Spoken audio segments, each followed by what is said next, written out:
My name is Ava Stone, and until the day she knocked on our door, I believed I was the only daughter my mother ever had.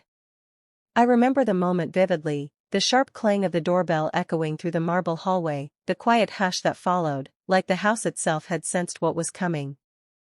I was halfway through baking my mother's favorite lemon squares, the ones we always made on Sundays, when her voice echoed from upstairs. "Ava, could you get that?" I wiped my hands on a towel and hurried to the door, barefoot, humming the tune Meredith always hummed when she was in a good mood. I swung it open and smiled. And there she was. A girl, about my age, maybe a little younger, stood on the doorstep with a backpack slung over one shoulder and wide, uncertain eyes. She looked tired. Hollow. But there was something about her that felt familiar. "Can I help you?" I asked, frowning slightly. She looked past me, her eyes scanning the house behind me like she already knew it. And then she whispered the words that cracked my world open. "I'm Lily. Meredith Stone is my mother." I laughed, instinctively. "I think you're mistaken." She shook her head slowly and pulled something out of her jacket pocket, a faded photograph of a woman holding a baby. I recognized the woman. Meredith. But the baby wasn't me. Before I could say anything, footsteps approached behind me. Meredith appeared, her usually graceful presence faltering for just a second. Her eyes met Lily's, and her face went pale. The silence that followed was thick. Suffocating. "Lily?" Meredith whispered, voice breaking. I turned to her, confused. "Mom?" But she didn't answer me. She stepped forward slowly, like she was afraid Lily might vanish. "Is it really you?" Lily nodded. "I found the letter.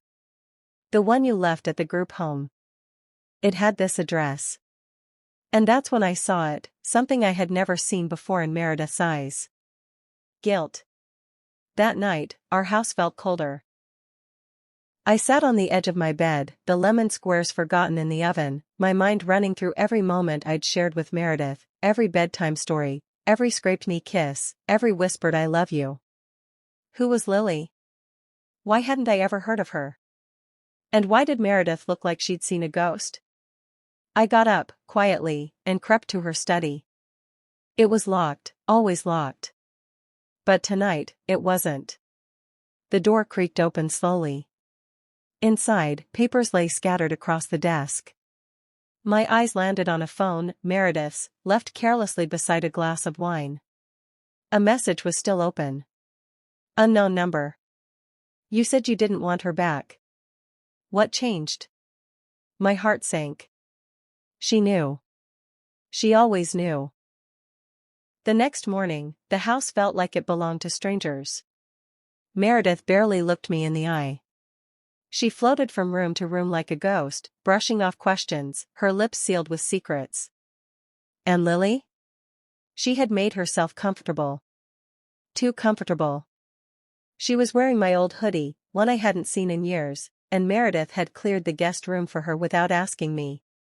"Give her time," Meredith said when I cornered her in the kitchen.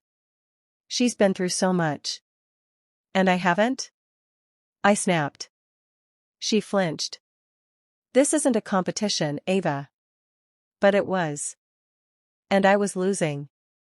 I tried to remind myself that I had been raised here. Loved. Chosen. But by the second night, I noticed something strange. One of our old family portraits, the one from my 10th birthday, was missing from the hallway wall. I thought maybe it had fallen, but when I checked the storage closet, I found it shoved face down behind a box of Christmas decorations. Then another photo was gone. And another. My memories were vanishing. Erased. I waited until they were both asleep to sneak into the study again. This time I wasn't looking for clues. I was looking for proof. The drawer was locked. But I'd grown up here, I knew where the hidden keys were. I slid it open and rifled through the neatly stacked documents until I found a thick manila envelope. Inside were photos, some I had never seen before. Meredith, younger. Holding a baby. Then a toddler. The child wasn't me. I flipped through the rest and found newspaper clippings. My fingers trembled as I read one. Missing child, Lily Stone, age 4, last seen in parking lot near Ridgewood Mall. My chest tightened. So it was true. Lily had disappeared. She was Meredith's child. Her real child. But then, who was I? I dug deeper. At the bottom of the stack was a document, certificate of adoption. My name, Ava Jane Stone, typed neatly at the top. But something was off. The signature line for Meredith Stone didn't match any other signature I'd seen of hers before. I pulled out one of her old Christmas cards from the drawer to compare. My stomach dropped. The adoption papers were forged. The walls of the study seemed to close in around me. My breathing grew shallow. Had I been a replacement? A second choice? Or worse, a cover-up? I heard footsteps down the hall and quickly closed the drawer, backing out of the study just in time to see Lily standing by the staircase, watching me. I get it, she said quietly. You're scared I'll take her from you. I didn't respond. She leaned in slightly. But deep down, don't you feel it? That maybe, you were never supposed to be here? The days blurred. Lily continued to insert herself into every corner of my life, sitting beside Meredith at dinner, helping her in the garden, even calling her mom as if she'd earned the right. I was slipping. No, being erased. I needed answers, and I was running out of time. One evening, I passed Lily's open door and noticed her backpack half-zipped on the bed. I didn't mean to snoop, but something caught my eye. A key. Heavy, old-fashioned, iron. I picked it up. No label. Just a red string tied through the loop.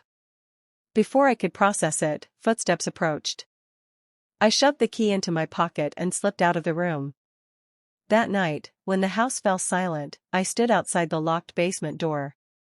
Meredith always told me it was just storage. But she'd never let me inside. Not once in 18 years. My hands trembled as I slid the key into the rusted lock. Click. The door creaked open, releasing a wave of cold, stale air. I stepped down slowly, heart pounding. The faint scent of dust and something sweeter, like baby powder, drifted up from the shadows. At the bottom of the stairs, I flicked the light. And froze. The basement was a forgotten nursery. A rocking chair. A crib.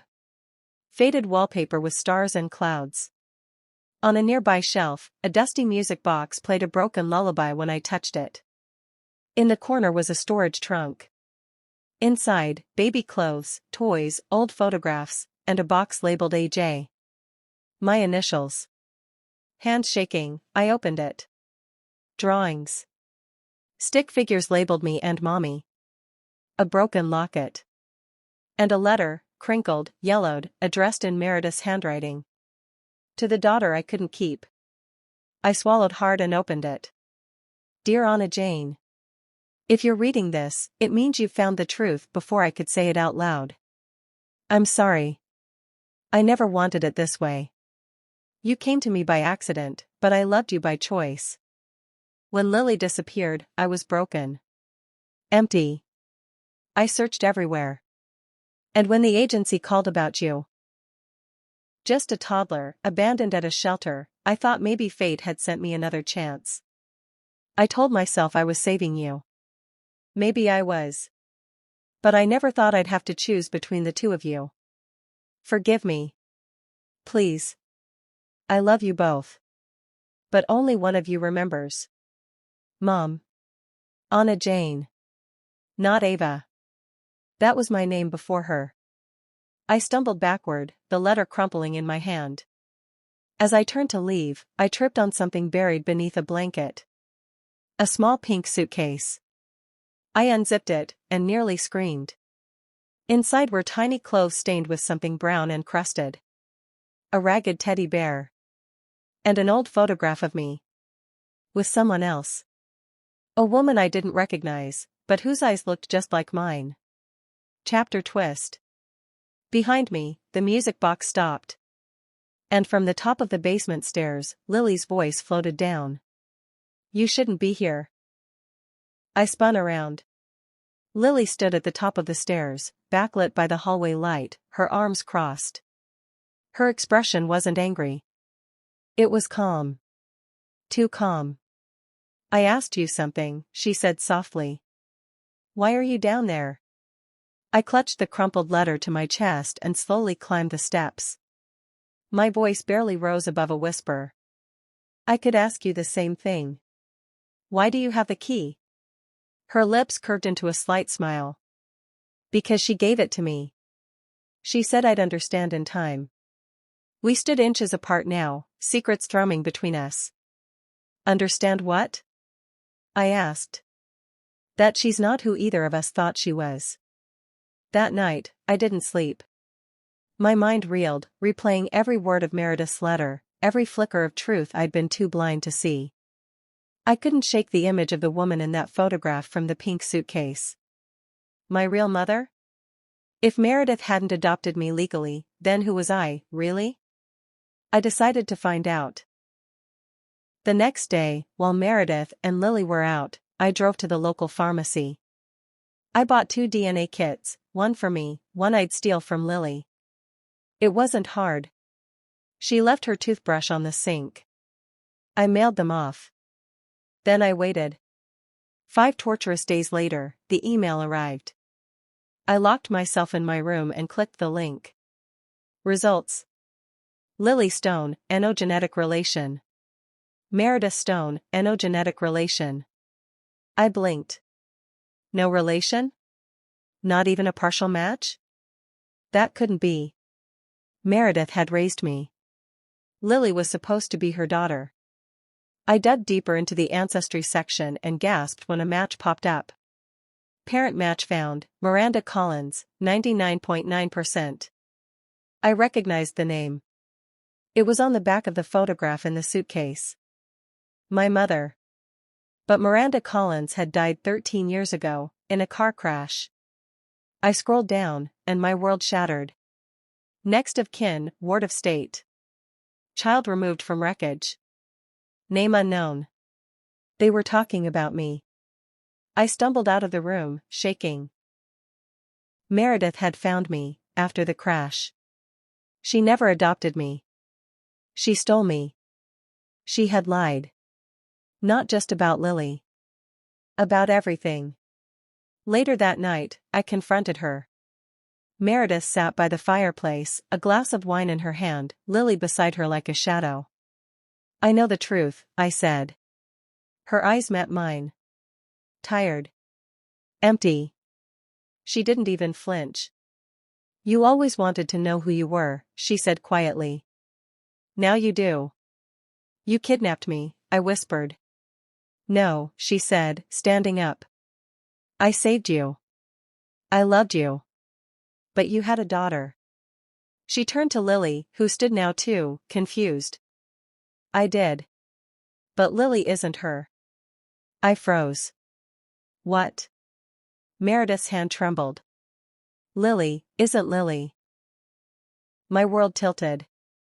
"What do you mean? Lily isn't Lily?" I asked, barely breathing. Meredith sank onto the couch like the weight of the truth had finally crushed her. Her voice was a whisper. "When Lily disappeared, I searched for years. But deep down, I knew. She was gone. That guilt never left me. Then I found you." I flinched. "So you replaced her?" "With me." "No," she said firmly. "I chose you." But when the state started asking questions about Lily's cold case, I panicked. I thought if people believed she came home, they'd stop looking. My knees buckled. "You replaced her with a stranger," I said, turning to Lily. "Who are you?" Lily's face was pale. She stepped back from Meredith like she was radioactive. "You told me I was her.